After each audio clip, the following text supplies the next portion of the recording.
बिस्मिल्लाहिर्रहमानिर्रहीम। अस्सलाम वालेकुम। आज की वीडियो में हम बात करेंगे जो डेवलपिंग सिचुएशन है पॉलिटिक्स की उसके हवाले से। और सबसे इम्पॉर्टेंट बात जो आज आपने देखी होगी वो है नवाज शरीफ साहब की बरीयत, जो आपने एवन फील्ड रेफरेंस में आपने देखा कि बरी हो चुके हैं। इसी तरह फ्लैगशिप आपको पता है कि वो पहले से चल रहा था और वो भी वहाँ पे भी जो है नैब इंटरेस्टेड नहीं थी, तो वहाँ से भी वो बरी हो चुके थे। अब एक इनका केस रह गया है अजीज़िया का। तो एवन फील्ड आपने यही जो मशहूर ज़माना जो प्रॉपर्टी है उनकी एवन फील्ड की, वहाँ से तो वो बरी हो चुके हैं। और ये प्रूव हो चुका है कि नवाज शरीफ साहब ने एवन फील्ड जो वहाँ पे प्रॉपर्टी बनाई है, वो इस फैसले के बाद हम यूँ कह सकते हैं कि नवाज शरीफ साहब के वो प्रॉपर्टी बिल्कुल ठीक बनाई है, कोई करप्शन नहीं हुई। और नवाज शरीफ साहब इनोसेंट तरीन है और वो जिस तरह नून लीग कहती है वो सुरखरू हो गए, तो बिल्कुल पाकिस्तान के कानून के मुताबिक वो सुरखरू हो गए। लेकिन इस सारे सुरखरू होने के पीछे एक स्टोरी है जो थोड़ी सी मैं आप लोगों के सामने शेयर करना चाहता हूँ। और अपने मुल्क के कानून के ऊपर और हमारे मुल्क के इदारों के ऊपर सिर्फ हम मातम ही कर सकते हैं, और तो हम ज़्यादा से ज़्यादा कुछ नहीं कर सकते।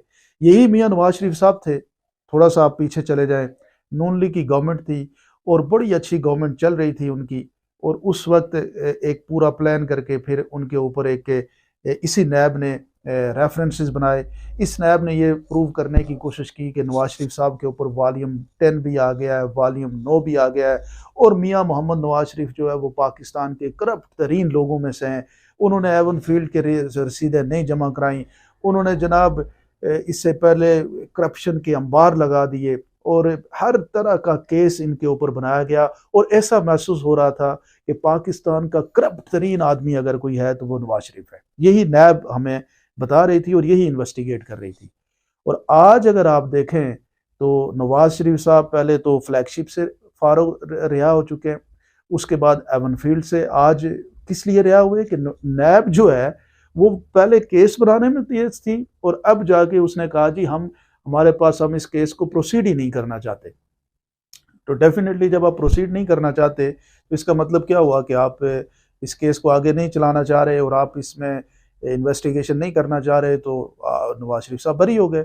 और इसी तरह अब थोड़ा सा जो रह गया है केस उनका, वहां से भी बरी हो जाएंगे। तो ये हमारे मुल्क का कानून क्या है, थोड़ा सा हमें इन चीज़ों को अंडरस्टैंड करना चाहिए। या फिर कानून में मसला है, या हमारे मुल्क की पॉलिटिक्स में मसला है, या हमारे मुल्क के अंदर कुछ लोग किसी वक्त किसी भी सियासी लीडर को स्नब करने के लिए वो इस तरह के खेल खेलते हैं। इसी तरह आसिफ जरदारी के ऊपर बात करें तो 14 साल उस आदमी ने भी यहाँ पे सजा काटी। सजा काटने वाले लोग कोई और नहीं है, आपने किसी और पावरफुल तबके से आपको सजा काटने वाला कोई आदमी पाकिस्तान की तारीख में नहीं मिलेगा। सजा काटने वाले आपको सियासी लोग मिलेंगे, वो बेशक आसिफ जरदारी हों। और उनको प्रूव किया गया कि मिस्टर 10% है। अब पता नहीं आज की हालात को देख के ये भी लगता है कि वो बेचारे मिस्टर 10% हुए होंगे या नहीं हुए होंगे, या फिर उनको बिल्कुल इसी तरह से जिस तरह से आज इमरान खान पाकिस्तान का करप्ट तरीन आदमी बनाने की कोशिश की जा रही है। यानी जो शख्स 3 साल हुक्मरानी करता है, 5 साल KPK में हुक्मरानी, 8 साल की हुक्मरानी के बाद इमरान खान को करप्ट साबित करने के लिए एक घड़ी हमें मिली कि ये घड़ी जो है ना वो जो लेके आ गया है, और वो घड़ी उसने बेच दिया। और इस घड़ी को बेचने की वजह से पाकिस्तान जो दुनिया के अंदर कानून और इंसाफ में नंबर 1 मुल्क है, और उस मुल्क में जनाब एक घड़ी जो है इमरान खान साहब बेच रहे हैं, तो उस घड़ी की बुनियाद पे हम इमरान खान को करप्ट कहते हैं। और उसको करप्ट करके छोड़ेंगे, उसको दुनिया जान की सजा देंगे, उसको पाकिस्तानियों के जो दिलों का एक ताज बना हुआ है उसको उनके उसके दिलों में से निकाल देंगे। लेकिन यह है कि उसने घड़ी चोरी की तो सजा उसको सुनाएंगे। आप सोचें तो सही ना। मैं सिर्फ ये आप लोगों के सामने क्वेश्चन रखना चाह रहा हूं कि सियासी लोगों की जिंदगी के ऊपर कितनी कितनी आप यूं कहें कि एक्सपोज्ड और वोलेटाइल जिंदगी है पॉलिटिशियंस की, कि एनी टाइम आप उनको सजा सुना सकते हैं, उनको गिरफ्तार कर सकते हैं। और उसके बाद 15-15 साल के लिए, जैसे आसिफ जरदारी, मियाँ मोहम्मद नवाज शरीफ की गवर्नमेंट, आज तो मुझे अफसोस हो रहा है कि नवाज शरीफ की गवर्नमेंट फिर क्यों निकाली गई इस तरीके से। अगर नवाज शरीफ एवन फील्ड में उनके ऊपर कोई केस नहीं था, तो फिर उस वक्त नवाज शरीफ की गवर्नमेंट को क्यों हटाया गया। अगर नवाज शरीफ साहब एवन फील्ड में भी अगर उनके ऊपर मसला नहीं था तो फिर उनको क्यों हटाया गया। फ्लैगशिप में उनको मसला नहीं था तो क्यों हटाया गया। अजीजिया में उनको मसला नहीं था तो फिर क्यों उनको उनकी गवर्नमेंट जो उस वक्त ऑलरेडी चल रही थी, पाकिस्तान की एक स्मूथ गवर्नमेंट चल रही थी, उस गवर्नमेंट को क्यों हटाया गया। ये जो नवाज शरीफ साहब की गवर्नमेंट हटाई गई, उस केस को भी समझना पड़ेगा। फिर उसके बाद 3 साल के बाद इमरान खान की गवर्नमेंट जब हटाई गई, उसको भी समझना पड़ेगा। और फिर इसमें से मुश्तरिकात को निकालना होगा कि उस वक्त गवर्नमेंट को जब हटाया गया तो कौन लोग थे, और जब इमरान खान की गवर्नमेंट को हटाया गया तो कौन लोग थे। और फिर ये जो पॉलिटिकल लोग हैं हमारे, जो लोग हमारे सियासी जोमा है, मैं आज नवाज शरीफ साहब पे हैरान होता हूँ कि वो ये समझते हैं कि आज जो अदालतें कर रही हैं या पाकिस्तान के कानून जो कर रहा है वो सही है, और जो उनके साथ हुआ वो गलत था। ना नवाज जिस तरह के आज के फैसले के बाद जिस तरह नवाज शरीफ साहब के साथ गलत था, तो आप देखिएगा कि 1-2 साल के बाद जो कुछ इमरान खान के साथ आज हो रहा है, उस वक्त हम बैठे हुए कहेंगे कि इमरान खान के साथ जो कुछ हुआ वो गलत था और वो बहुत बड़ी ज्यादती हो गई। यहाँ पे पॉलिटिकल जिसे कहते हैं मैच्योरिटी का मुजाहरा करना पड़ेगा पाकिस्तान के पॉलिटिशियंस को। सबसे इम्पोर्टेंट आसिफ जरदारी जो अब एंटिटी है, उनकी सबसे बड़ी जमात है पाकिस्तान के अंदर, उसके बाद नवाज शरीफ और उसके बाद इमरान खान। ये जो 3 लोग हैं सियासी लोग, और इन 3 लोगों को फिर जो हमारे ताकतवर लोग हैं उनके साथ भी बैठना पड़ेगा। पाकिस्तान के मसाइल का हल इस वक्त मरहम लगाना है।